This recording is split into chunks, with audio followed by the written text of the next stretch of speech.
Right, thanks a lot, Mr. Cook. Thank you, MC. So as I said, I don't know those that still remember our last week's talk. Any? Yes. What was the theme of the talk last week? Opportunity. Yes. Opportunity. Today's word is talks. That's our theme word this evening. Opportunity. So anyway, so how many are drivers here? Drivers? Plenty drivers. And how many drive manuals? Change gears. Automatic. You got the good idea. Manuals. Okay. So those that drive manuals, have you tried to drive on the motorway on the third gear? Anyone tried to do that, or anyone done that by mistake or on purpose? You've done it. If there's traffic. How is it? If there's traffic. Guess what? The car jets. Yeah. What else happens when you're on stage? Screaming. You feel stressed. The engine is screaming. The engine is screaming. I like that. What else? Are you moving faster? Not really. Move fast, isn't it? Yeah. It's a Lamborghini. Unless you go down. Unless you're going. So yeah, it's stressful. The car jets. The engine is screaming. You're probably not moving fast. And do you feel like you're using a lot of fuel? Because you feel the car screaming. It's just and you're not moving fast. And probably a lot of emissions. Yeah. Black smoke. You feel sorry for your car. I've tried that before. Actually, I was advised at some point when I was driving a diesel, and it had an issue with DPF, which was blocking. They say, go on the motorway, put it on third gear, and drive for 10 miles. That was the most horrible thing. I felt sorry for my car because it said it's supposed to clean the exhaust, but it was horrible. Anyway, when we are anxious, and if it's perpetual anxiety all the time, we are operating, our bodies feel like they're operating on third gear instead of fifth gear. Okay. So what's happening when we're on third gear? Our engines are screaming, our bodies are screaming, and we feel like we're using too much unnecessary energy. There's a lot of exhaust, and you feel like you're killing your car. We feel unwell when we're anxious. I don't know if we're relating here when we're anxious. But is anxiety something bad? Is it something wrong, or is it something bad? What do you think? Is it a normal emotion? Yes. It's a normal emotion. Yes. Okay. So if it's a normal emotion, why does it hurt? Why does it stop us from doing things? Yes. I think using the analogy that you gave about the third gear, Yeah. we pass through the third gear. We're not supposed to remain in that third gear. So the third gear is there to help us get to maybe the fifth or sixth gear. Absolutely. Yeah. I love that. Thank you very much. That's wonderful. So, yes, anxiety is a necessary emotion. And from what people that study the mind, we've got a brain that's part of the brain that's called the reptilian brain. Reptilian brain is the first part of the developing brain, which its main purpose is to keep us alive, survival. So it watches out for things that will harm us. It only thinks about feeding us. It thinks about survival. So when we are anxious, we're using that reptilian brain. So it's always anxious. Something is wrong. Something is going to go wrong. So I'm in survival mode at all times. So you're in third gear at all times. So when you're in third gear, you're not going forward. You're not going to the fourth or fifth. So you're actually not using the rest of your brain, or all the other things that should be happening on your body are not really happening as they should. So I'll use an analogy. Anyone worked in a big factory, like where they're packing things and big boxes? Anyone seen or worked in a factory? Okay, let's say there's people that are packing boxes. There's some that are picking items. Let's give an example. Amazon, big Amazon factory. You've got people picking. You've made your order. It comes through to the computer. Someone reads the computer, prints out a slip, passes on to Chieza. Chieza goes and walks around, picks up what Mku's ordered, puts in the trolley, walks over to on a conveyor belt, puts the stuff on a conveyor belt. It's picked up by Kalen. Kalen packs it in a box, okay? Makes a huge pallet. Emma gets the pallet, moves it to another section. So there's different sections that are working, and they are working in unison, okay?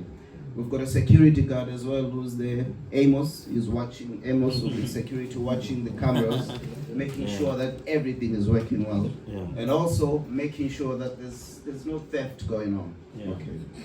Now just imagine, with this factory working well, if all of us, if Kalen decides to leave the part where he's packing the boxes and joins Amos, because he wants to watch to make sure that no one is stealing.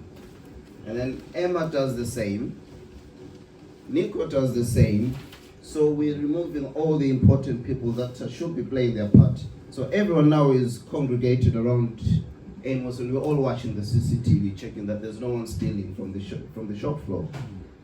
That's what's happening in our bodies. We are, when we're anxious, we're taking all the energy that should be functional in other parts of our bodies, and we're all concentrating on keeping us alive or on surviving. So consequently, we get sick, okay? You'll find yourself catching colds all the time because, this is just an example, by the way. You're catching colds all the time. You feel your tummy is, like a knot in your tummy. Your face, the parts, the cells that were supposed to be generating or sorting out the chemicals to make your skin look nice and your digestive system to work fine, they're not doing that job because they're all with Amos. They're all watching because someone said there's going to be a break-in or there's theft going on here. So the cells that are supposed to be regenerating our bodies, the creative part of your mind which is supposed to be moving you forward to the fifth gear, is not doing its job because we're all there with Amos. We're all watching out. We think we're in survival mode. Okay. So now it's all good to call you relating this what happens with when we're anxious. So how do we solve that? How do we help ourselves when we feel anxious? We know it's a necessary emotion, but when we're in perpetual survival mode, it stops us from moving forward and it debilitates us. We become ill. We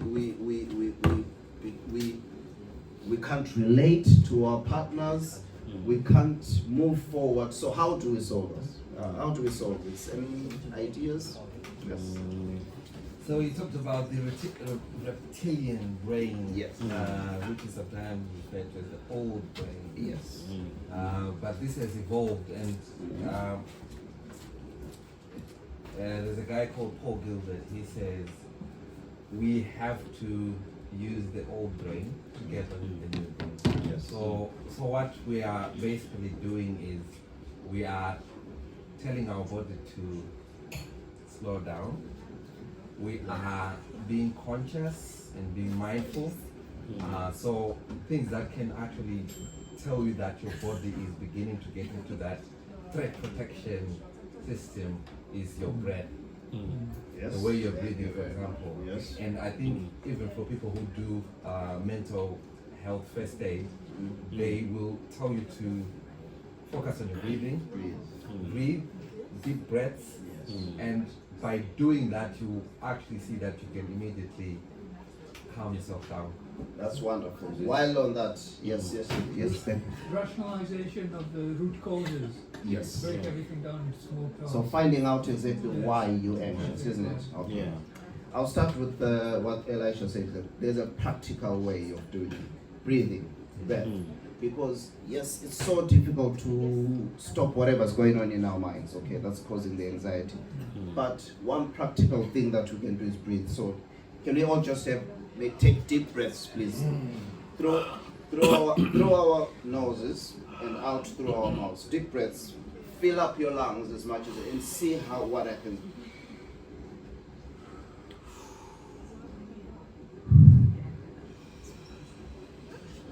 Out through your mouth. Come on. I see non-participants there.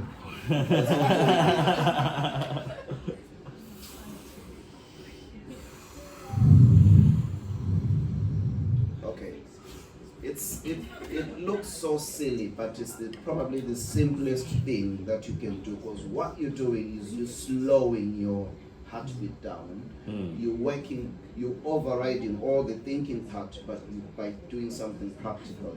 Yeah. So you find yourself getting so anxious about something, you do that practical bit, and then once you've managed to do that practical, then you can start looking at what the root causes are. Okay. And they say anxiety is we are worrying about the future that has not happened. Yeah. We're worrying about the future, something that's not happened, because it just keeps rolling in our mind. So one other way of dealing with anxiety is being in the moment. Okay? Being in the moment. Be here. Be here with Nico. Okay? Be here with our MC. Be here with Elisha, Frank. Be on the enjoy the moment now. Yeah. Okay? Participate in the moment now. Talk to people in the moment now. Okay? Instead of focusing on what's happened in the past and worrying about what's going to happen in the future. Yeah. I'm sure 100% here, if 3 or 4 months ago, 90% of us were thinking, my God, I don't have enough money to pay rent or pay mortgage. What am I going to do? I don't have enough money to buy food, or worrying about some bill. Yeah. Did that change anything? Yeah, we often think about what other people think of us. Like, Yes. if Yeah. we reach a certain standard. Yeah. Like, we're going to sing now. And Yeah. You worry about absolutely Worry about the rubbish. standard. How Yeah. people will react to You're that. thinking about the future, isn't it? You're thinking about the things that haven't happened yet. How bad you could be for it to be completely written off. Yeah. So yes, that's true very much. We worry about people. So but we come back to be on the moment, be in the moment, be present. We worried about 3 or 4 months ago. We worried about what will happen without. I'm not going to survive this month because there's no food in the house or there's nothing. I won't be able to pay my rent. But we're here. We're here. Cherish the Nothing. Yes, cherish. Nothing happened. We're still here, but we find ourselves worrying about next month and about next month. Yeah. So yes, enjoy the moment Yeah. right now.